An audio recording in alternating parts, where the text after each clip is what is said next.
Our chief of guests has already arrived, and we are starting the program on the stage in a few minutes. Kindly focus your attention towards the stage. We thank you so much for your cooperation. The chief of guests has already arrived,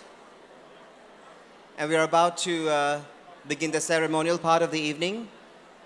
Kindly focus your attention towards the stage. Thank you.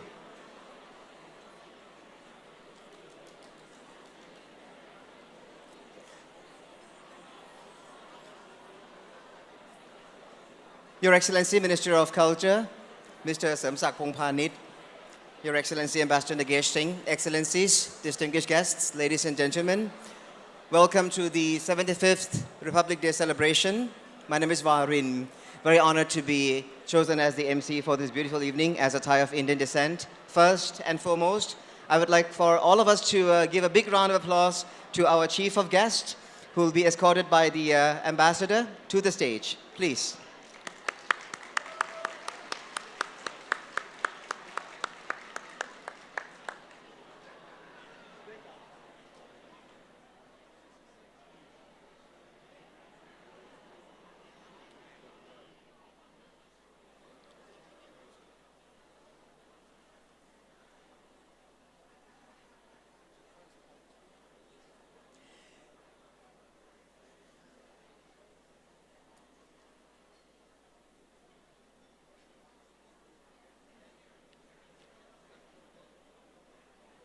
And now, may I invite Ambassador Nagesh Singh to deliver the welcome remarks on this auspicious occasion. Your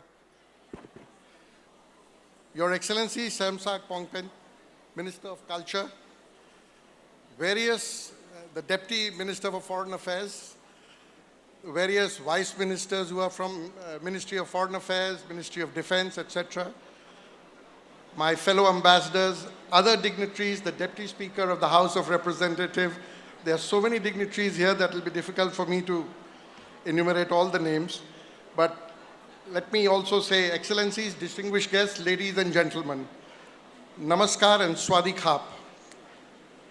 Let me begin by extending a very warm welcome to all of you for joining us on this auspicious occasion. It is heartwarming to see so many friends who have come to celebrate this important day with us. Republic Day is our national day and holds a very special place in the heart of every Indian. We won our independence in August 1947, but it was on 26th of January 1950 that the Constitution of India came into effect. It gave the people of India the sovereign right to govern themselves on the basis of their self-determined principles and processes. It was a defining moment as the world's largest democracy came into existence. To put it in a context, it is estimated that almost 950 million people are going to vote in the forthcoming general elections in India for the 540 parliamentary seats. So that's a huge number. India is the cradle of one of the oldest living civilizations in the world. Democratic ethos was deeply rooted in the political philosophy of ancient India. Ancient republics, known as the Ganarajyas, Ganasangha, or the Sanghas, existed side by side with kingdoms in the period between 600 and 300 BC. Lord Buddha belonged to one such republic of the Shakyas. It is not surprising that the Buddhist monastic order even today are called Sanghas, as these were modeled after the deliberative forums of these ancient republics in India. India is an old civilization, but a relatively young republic. In the early years after independence, India was faced with myriad challenges and adversities. Our inconceivable diversity had inspired a 20th century statesman who opposed Indian independence to say, India is merely a geographical expression. It is no more a single country than the equator. It is true that no other country in the world embraces the extraordinary mixture of ethnic groups, the profusion of mutually incomprehensible languages, the varieties of topography and climate, the diversity of religions and cultural practices, and the range of levels of economic development that India does. And yet India is more than the sum of its contradictions. Against this backdrop, on 26th of January, that is today, but 75 years ago, with hope and confidence, India's teeming millions, freshly liberated from centuries of colonial rule, embarked on a political journey of democratic self-rule, which is unique in history for its size and complexity. Despite the centrifugal nature of our size and diversity, we have survived and thrived as a united, progressive, democratic republic. The credit for our success goes in substantial measure to our founding document, which is the Constitution of India, and the principles and values enshrined in it. The Constitution of India is the basic covenant on which the country has flourished as a plural society and a multi-party democracy. On this day, we thank the founding fathers and the framers of our Constitution for enshrining the ideals of liberty, equality, justice, and rule of law as the founding principles of our republic. These ideals safeguard the fundamental freedoms and basic rights of every individual and community in India, irrespective of their color, creed, race, or political belief. Republic Day is therefore an occasion for Indians to recall and celebrate our foundational values and principles. In fact, in India, it is celebrated with much more fervor and gaiety than the Independence Day.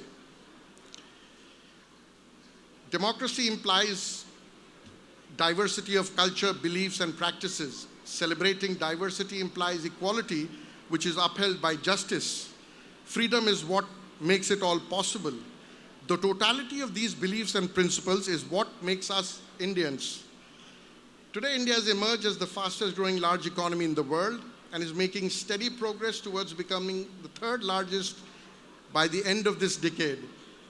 India's achievements in areas like information technology, space, nuclear research, other new and emerging technologies, its commitment to climate action and renewable energy have inspired many others to pursue their own aspirations. In today's interconnected but an increasingly uncertain world, no one country can prosper in isolation. There are conflicts underway whose impacts are being felt far and wide. The impact of climate change is increasingly becoming more disruptive. Then there are growth challenges emanating from debt and inflation, which are weighing heavily on the developing world. These challenges that call for a concerted global action. In confronting these challenges, we derive strength from our valuable partnerships around the world. As civilizational neighbors, India and Thailand have always enjoyed a strong, multifaceted relationship which is based on our common interests and priorities. The bedrock of these ties is our shared cultural heritage, including common beliefs and traditions and our linguistic connect.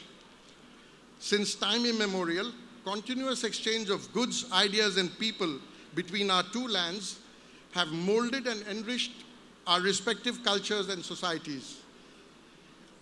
Our diplomatic relations took off immediately after India's independence in 1947. Since then, both countries have shared very warm and cordial ties. Often we fail to realize that India and Thailand are immediate neighbors as we share a maritime boundary in the Andaman Sea. India and Thailand also work very closely in multilateral forums and regional forums like ASEAN, BIMSTEC, the Indian Ocean Rim Association, ACMEX, ACD, Mekong-Ganga Cooperation, etc., etc. There are too many, so I'll not spell them out. Our bilateral trade and investment ties have touched new heights in recent years. However, given the dynamism, geographical proximity, and complementarities of our two economies, the true potential remains unrealized. There is commitment on both sides to leverage the strength of our political, cultural, and people-to-people ties to intensify our trade and investment exchanges.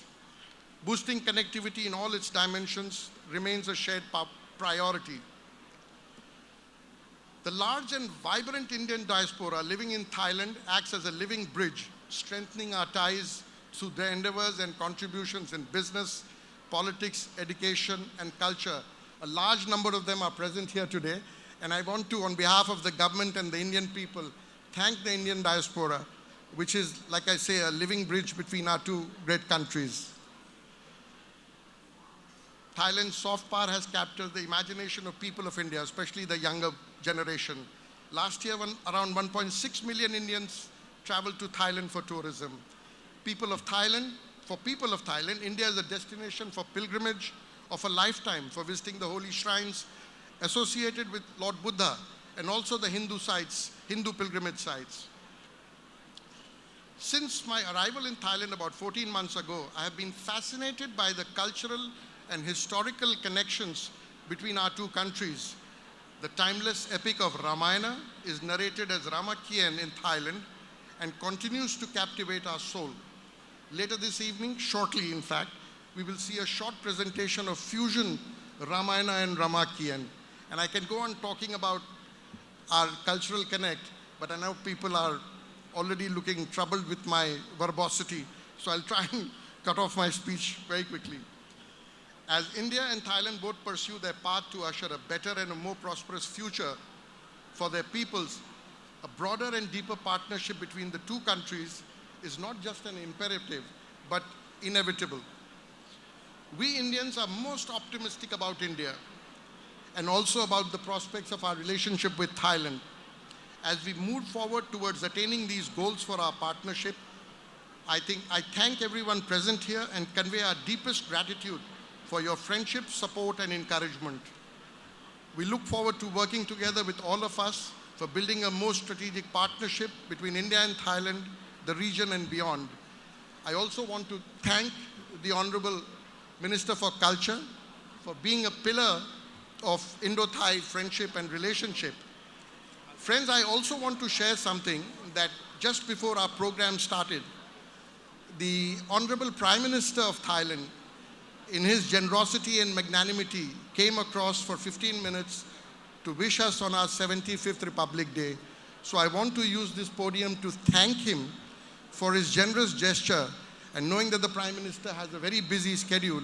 he took time out to visit us here at the venue to wish us on our 75th Republic Day. So thank you once again, thank you for your patience, and please, I would request you to raise a toast for the good health, long life, and well-being of their Majesties, the King and Queen, for peace, prosperity, and progress of the friendly people of Thailand, and for the eternal friendship between our two peoples. Cheers, Let's toast to the King and Queen, and now let's observe the royal anthem. เพลงสรรเสริญพระบารมีครับ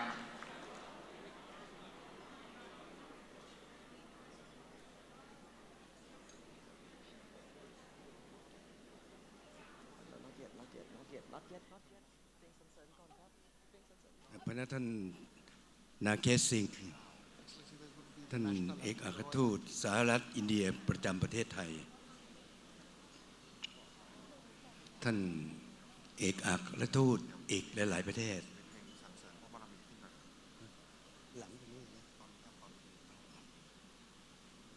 กลับขออภัยนะครับท่านครับเดี๋ยวเราร่วมแสดงความเคารพเพลงสรรเสริญพระบารมีกันก่อนนะครับ We will now observe the royal anthem first. Thank you.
Their Majesties the King and Queen เรียนเชิญท่านรัฐมนตรีกล่าวสุนทรพจน์ครับพระท่านนาเกสิงห์ท่านเอกอัครทูตสหรัฐอินเดียประจำประเทศไทยท่านเอกอัครทูตอีกหลายประเทศท่านรองประธานสภาผู้แทนราษฎรท่านที่สองแต่ท่านผู้มีเกียรติที่เคารพทุกท่านครับกับผมในนามของรัฐบาลไทยผมรู้สึกเป็นเกียรติและยินดีเป็นอย่างยิ่งที่ได้มาร่วมงานเฉลิมฉลองในโอกาสวันสถาปนาสาธารณรัฐอินเดีย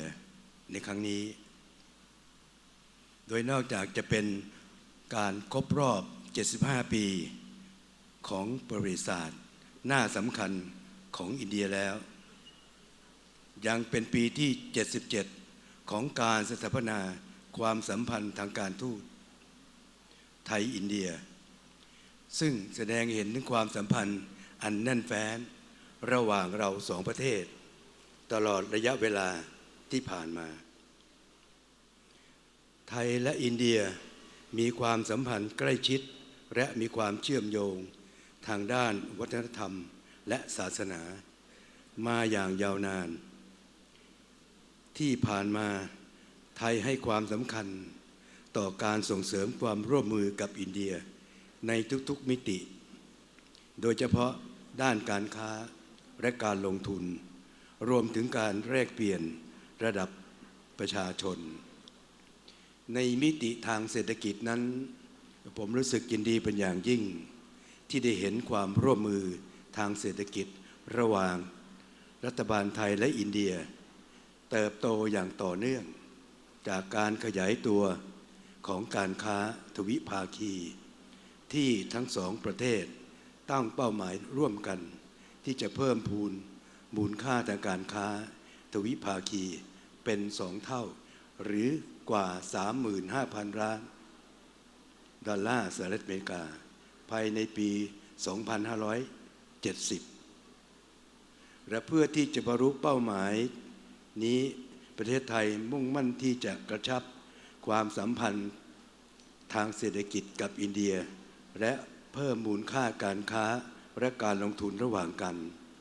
ผ่านกลไกความตกลงการค้าเสรี FTA ภายใต้กรอบทวิภาคีและอาเซียนเพื่อผลประโยชน์ร่วมกันรวมถึงเพื่อเสริมสร้างความสัมพันธ์ไทยอินเดียให้มีความใกล้ชิดยิ่งขึ้นในฐานะคู่ค้าที่สำคัญและมิตรดีระหว่างกันนอกจากนี้การแลกเปลี่ยนระดับประชาชนก็สำคัญไม่ยิ่งย่อนไปกว่ากันเพราะเป็นเครื่องชี้ถึงความแนบแน่นของความสัมพันธ์ระหว่างไทยกับอินเดียทั้งในปัจจุบันและอนาคตผมจึงมีความยินดีเป็นอย่างยิ่งที่จะประกาศว่าในปี 2566 นี้ประเทศไทยต้อนรับนักท่องเที่ยวจากอินเดียกว่า 1,600,000 คนซึ่งถือเป็นข้อพิสูจน์ถึงความสำเร็จของการยกเว้นการตรวจตาแก่นักท่องเที่ยวอินเดียอย่างแท้จริงและผมหวังว่าการแลกเปลี่ยนระดับประชาชนของทั้งสองประเทศจะยังคงมีพลวัตต่อเนื่องและเติบโตมากยิ่งขึ้นที่สำคัญอีกประการหนึ่งก็คือวิสัยทัศน์ที่ไทยและอินเดียมีร่วมกันในการเสริมสร้างความเชื่อมโยงผ่านโครงการแลนด์บริดจ์เส้นทางเดินเรือและการบริการทางอากาศซึ่งเส้นทางเหล่านี้จะเป็นเสมือนสะพานอันแข็งแกร่งที่จะเชื่อมโยงทั้งสองประเทศและประชาชนชาวไทยกับชาวอินเดียไว้ด้วยกันด้วยเหตุผลนี้เองผมจึงมีความเชื่อมั่นเป็นอย่างยิ่งว่ายังมีโอกาสอีกมากมายที่ประเทศไทยและประเทศอินเดียจะสามารถร่วมมือร่วมแรงร่วมใจเพื่อความสำเร็จร่วมกัน ของทั้งสองประเทศในอนาคตต่อไปท่านเอกอัครราชทูตและท่านผู้มีเกียรติที่เคารพทุกท่านครับในโอกาสอันสำคัญเช่นนี้ผมขอกราบเรียนเชิญทุกท่านร่วมดื่มอวยพรแด่ท่านมาดามเทลเพนปาทีมูรมูประธานาธิบดีแห่งสาธารณรัฐอินเดียขอให้ท่านมีความสุขและสุขภาพแข็งแรงตลอดจนขอให้ความเจริญรุ่งเรืองและความสำเร็จจงเกิดแก่สาธารณรัฐอินเดียและประชาชนชาวอินเดียรวมทั้งขอให้ความสัมพันธ์ฉันมิตรระหว่างไทยและอินเดียแน่นแฟ้นยิ่งขึ้นเพื่อประโยชน์สุขร่วมกันของประเทศและประชาชนของเราทั้งสองสืบไป Now let's toast to the President of the Republic of India. And now we will observe the Indian national anthem.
Thank you very much, Excellencies.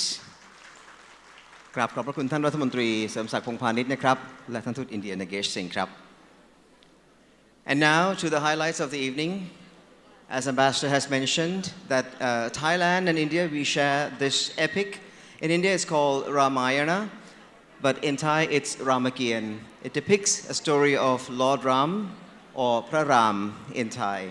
So all the of Bangkok that you see, Rama 4, Rama 5th, this is actually a Lord Ram in Indian Ramayana.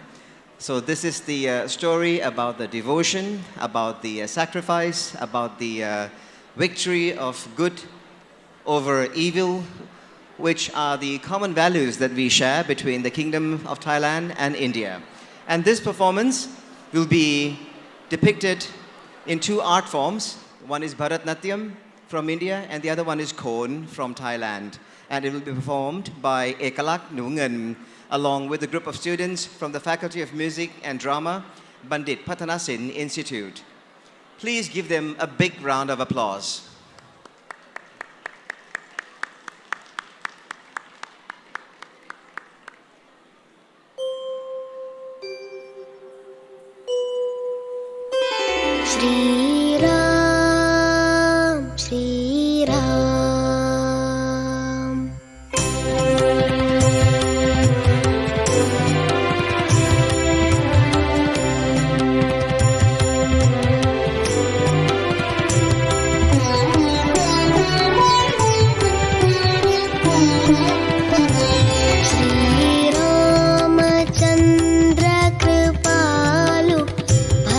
मन हारा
पञ्चपदकञ्जारुणं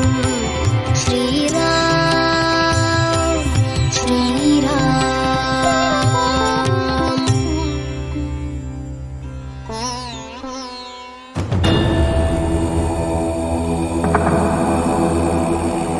Om Nam Srettha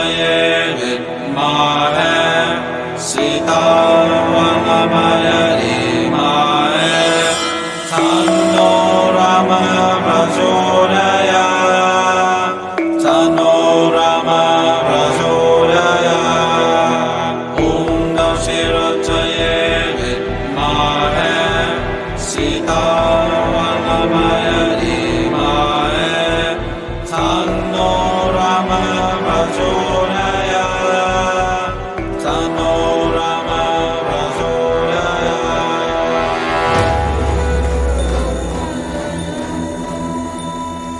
Tam Dim Takka Nakka Jum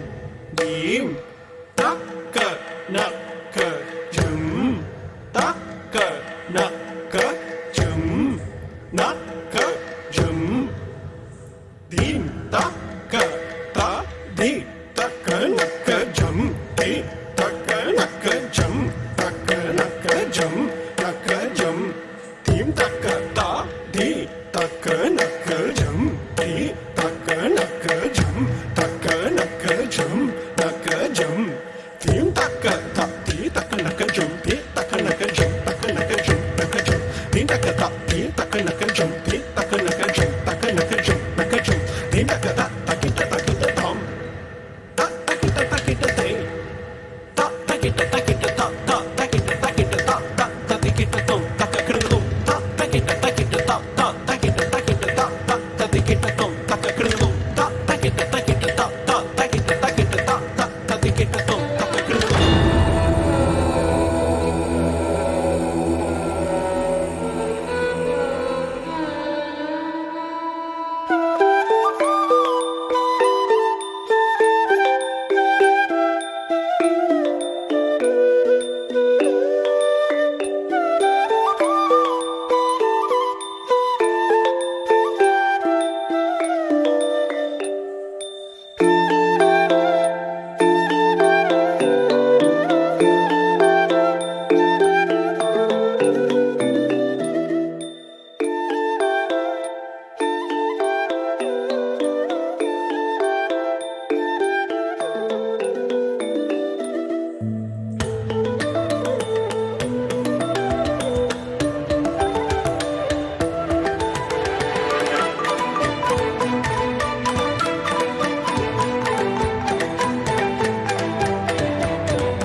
A big round of applause to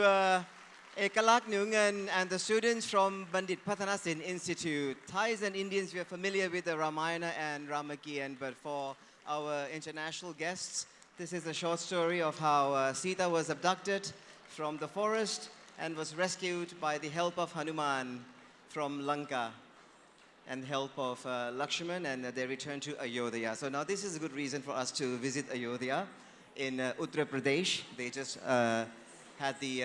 consecrated ceremony this Monday, the Ram Mandir in India. So a good reason being inspired to visit the temple. We hope you enjoyed the performance. Ladies and gentlemen, now the dinner is being served. I'm Varin Sachadeo, once again very honored to be your MC. Enjoy the rest of the evening. Swadee krap.